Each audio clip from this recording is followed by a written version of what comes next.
شروع کرتا ہوں اللہ کے ببرکت نام سے جو بڑا مہربان اور نہایت رحم کرنے والا ہے۔ ایک روز گھر سے باہر سب بچے کھیل رہے تھے۔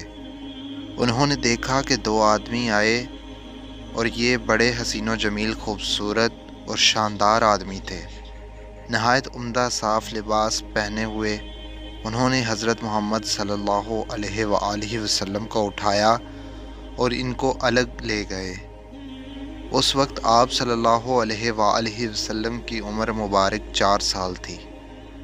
بچے دوڑتے ہوئے گھر پہنچے۔ وہاں سے حضرت حلیمہ اور ان کے شوہر دوڑے ہوئے آئے۔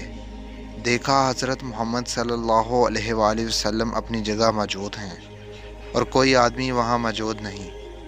محمد خوش و خرم ہیں، مسکرا رہے ہیں، البتہ چہرے پر کچھ اثر ہے۔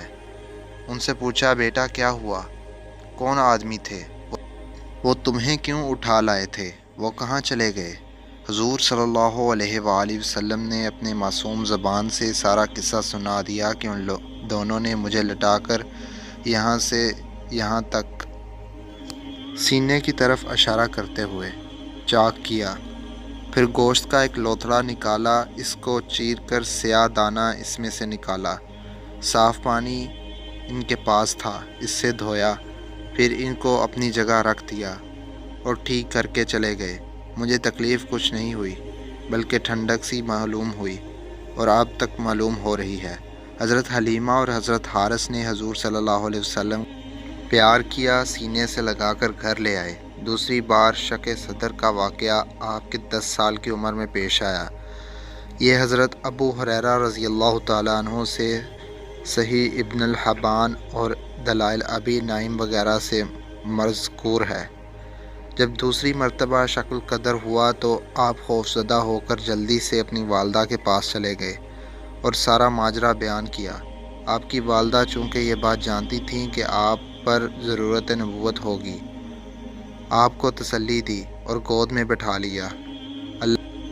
اللہ نے ایسا کر کے آپ کے قلب کو دنیاوی خواہشات سے پاک کیا اور اس کے بعد آپ ایک اللہ سے رجوع کرنے لگے اور بتوں کو پوجا کرنے کی بجائے آپ اللہ کی عبادت کرتے، جیسا کہ ان سے قبل انبیاء نے ایک اللہ کی عبادت کا حکم دے رکھا تھا۔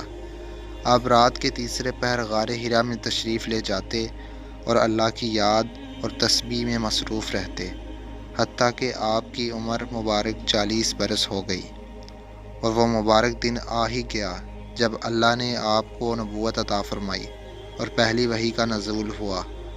یہ 27 رجب کی مبارک رات تھی۔ حضور رات کی تہائی حصے میں غار حرا میں عبادت میں مصروف تھے کہ اچانک جبرائیل علیہ السلام آپ کی خدمت میں حاضر ہوئے، آپ کو سلام کیا اور پہلے کی طرح آپ کا سینہ مبارک چاک کیا، اسے آب زمزم سے 3 مرتبہ دھویا اور پھر اسی طرح آپ کے قلب کو دوبارہ اس کی جگہ پر رکھ دیا۔ اس کے بعد جبرائیل علیہ السلام آپ سے مخاطب ہوئے اور کہا، اے محمد، پڑھیے اپنے رب کے نام سے جس نے انسان کو جمے ہوئے خون سے پیدا کیا۔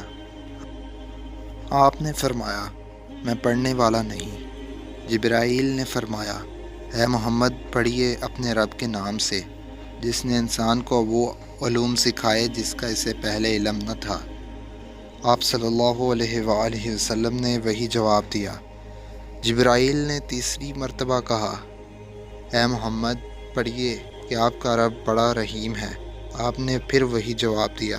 اس کے بعد جبرائیل علیہ السلام نے آپ کو پکڑ کر اپنے سینے سے لگایا اور دنیا کے تمام علوم آپ کے سینے میں محفوظ ہو گئے۔ یہ پہلی وحی کا بیان تھا۔